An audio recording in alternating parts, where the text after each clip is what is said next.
Queridos irmãos e irmãs,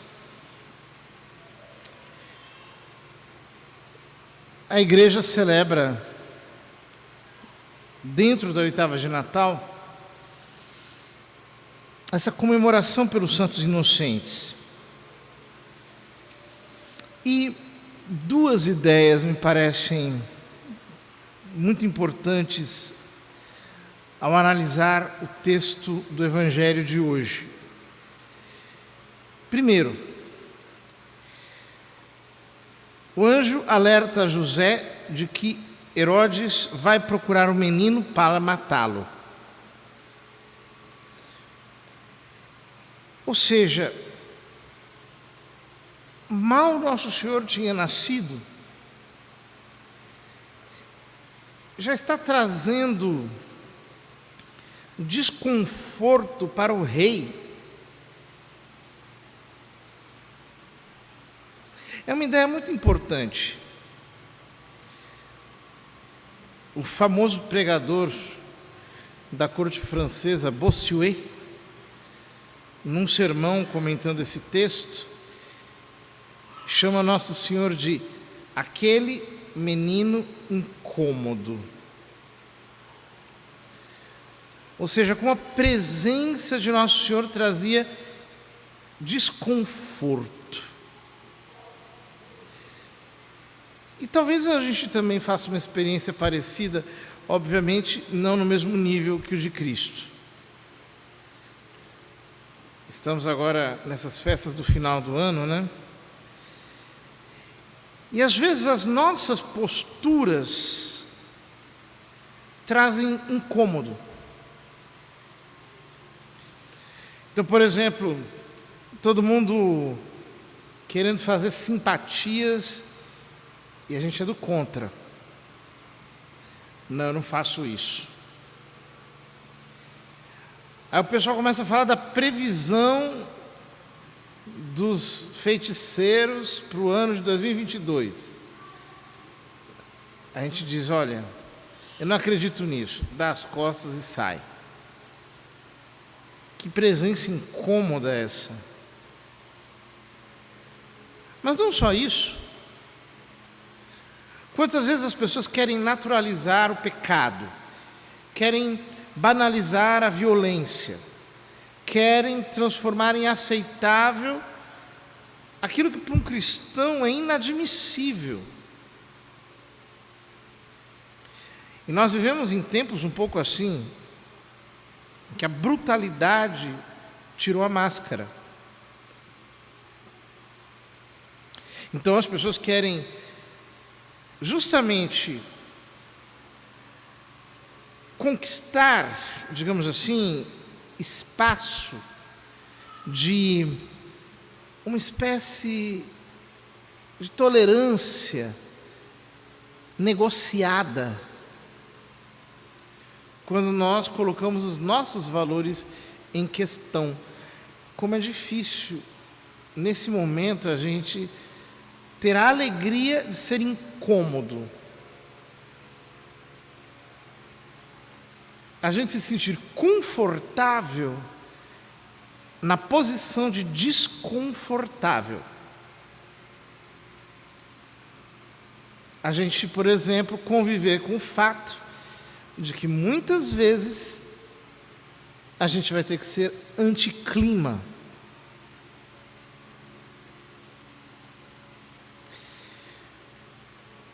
E às vezes isso para nós vai ser martírico. Nós vamos sofrer as consequências disso. Nós vamos padecer retaliações, é importante. O cristão não pode ser uma vaquinha de presépio que está o tempo todo concordando com tudo que os outros dizem, que não se querem dispor com ninguém, alguém que não tem convicções, alguém que é feito de platitudes. Nós não podemos ser assim. Muitas vezes teremos de padecer um mal bocado para mostrar com o testemunho e até com as nossas palavras a verdade do Evangelho. Ora, Herodes vai, e quando percebe que os magos se foram, se enfurece e manda matar todos os meninos de Belém, de todo o território vizinho, de 2 anos para baixo. Que atitude grotesca, inqualificável, assassina. O infanticídio que ele cometeu, no plano da experiência real de quem o estava vivendo, aparecia como algo completamente sem sentido. Imaginem você em casa com o seu filho recém-nascido e chega alguém da parte do rei para matar.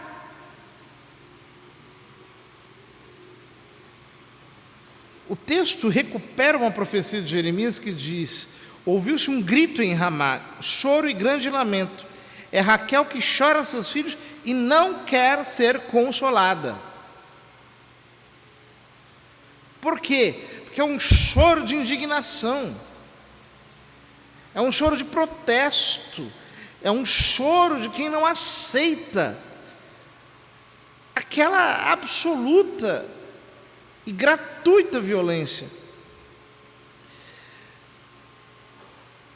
No nosso plano, no plano das nossas experiências humanas, muitas vezes nós teremos de lidar com dores inexplicáveis, que não fazem o mínimo sentido, dores que nos deixam revoltados, dores que nos fazem ficar completamente desacorçoados, que nos deixam numa posição de completa perplexidade, porque não tem sentido humanamente. E não precisa ter sentido humanamente.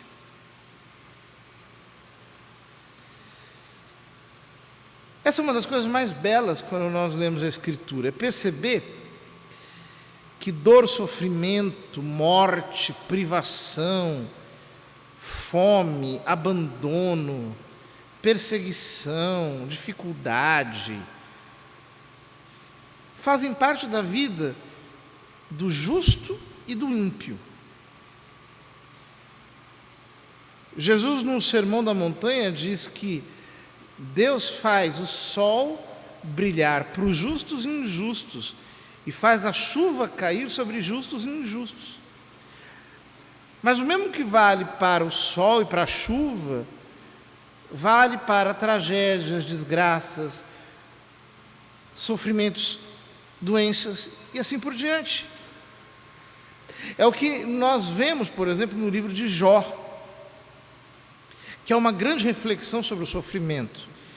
E é de uma beleza realmente difícil de resumir, pela poesia que tem dentro, pela crueza com que apresenta os fatos, as coisas da vida. E todo o debate dos 3 amigos de Jó com ele é de uma tortura contínua para tentar encontrar uma causalidade para o sofrimento. Para dizer: Jó, você pecou, você fez algo de ruim, você cometeu algum absurdo. Por que isso está acontecendo com você? E Jó responde: eu não encontro nada que justifique tudo isso. Por mais que eu olhe, por mais que eu esquadrinhe o meu coração, não acho algo que possa trazer justificação para esse tipo de causalidade que vocês estão procurando. Quando chega no final do livro, então, um quarto personagem, que era um rapazinho que estava ali com eles, faz uma série de perguntas para Jó que não tem resposta. Perguntas do tipo: qual é o peso do vento? Onde é a curva da Terra? Coisas assim. Perguntas para as quais não há resposta. Ou seja, era Deus usando aquele menino para dizer: não tenta entender. Não dá para entender. A gente não consegue entender tudo. Por que esse câncer visitou minha casa? Por que aquele meu filho nasceu com uma incapacidade qualquer? Por que eu, sendo um cristão, tive um fracasso no meu casamento? Por que aconteceu essa tragédia na minha família? Não há resposta para isso, e é inútil nós ficarmos perguntando pelo sentido. Mas nós sabemos que por detrás de todo sofrimento há um propósito. Há algo acontecendo. No caso desses meninos que morreram, há um propósito.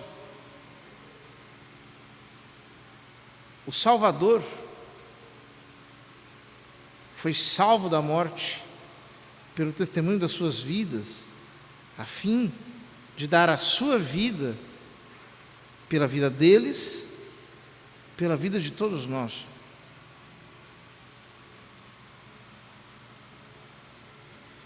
Ninguém podia entender isso naquele momento, mas hoje a igreja faz questão de, durante a oitava de Natal, celebrar a memória dos santos inocentes e de dizer: aqueles bebês que morreram foram martirizados porque deram a sua vida pela vida de Cristo. Estavam dentro de um propósito maior. E Deus, que é bom pagador, Deus que sabe retribuir, Deus que é justo e misericordioso, não deixará o sacrifício de suas vidas passar assim ileso. O seu sangue é um anúncio do sangue de Cristo.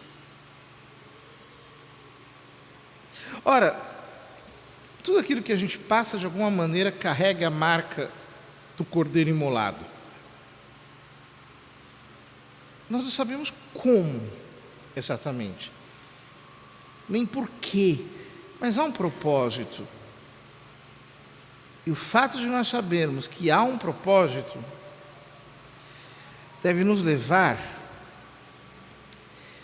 à tranquilidade de podermos dizer para nós mesmos que não é necessário entender tudo.